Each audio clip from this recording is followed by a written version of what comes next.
ശ്രീ സതീഷ് ഗോപി, അവസാനമായി കൂട്ടിച്ചേർക്കാനുള്ളത്?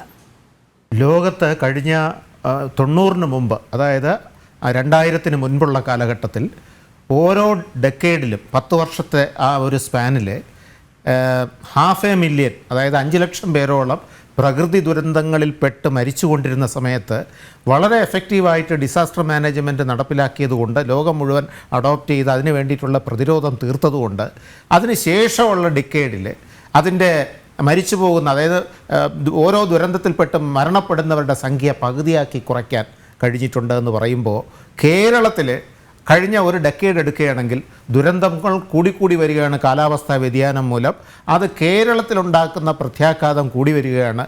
മരണപ്പെടുന്നവരുടെ സംഖ്യയും കൂടി വരികയാണ്. അതേസമയം ഇന്ത്യയിൽ നോക്കുകയാണെങ്കിൽ ദുരന്തങ്ങളിൽ മരണപ്പെടുന്നവരുടെ എണ്ണം നമുക്ക് ഒരളവ് വരെ കുറയ്ക്കാൻ കഴിഞ്ഞിട്ടുണ്ട്.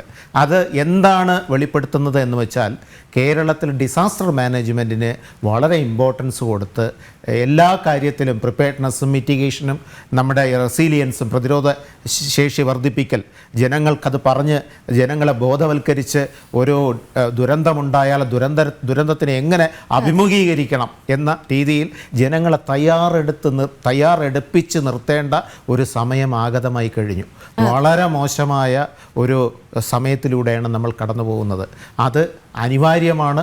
ഏറ്റവും കൂടുതൽ ഇമ്പോർട്ടൻസ് കൊടുക്കേണ്ടത് അതിനാണ് എന്ന് പറഞ്ഞുകൂടെ നിർത്തുന്നു. അതെ, തീർച്ചയായും ചർച്ചയുടെ സമയം ഇവിടെ പൂർണ്ണമാവുകയാണ്. ദുരന്തമുഖത്ത് കേരളം ഒറ്റയ്ക്കല്ല എന്ന് പ്രധാനമന്ത്രി ആവർത്തിച്ചു പറഞ്ഞു കഴിഞ്ഞു. വിശദമായ മെമ്മോറണ്ടം പരിശോധിച്ച ശേഷം പ്രതീക്ഷാനിർഭരമായ കാര്യങ്ങൾ തന്നെ കേന്ദ്രത്തിൽ നിന്നുണ്ടാകുമെന്ന് നമുക്കും കരുതാം.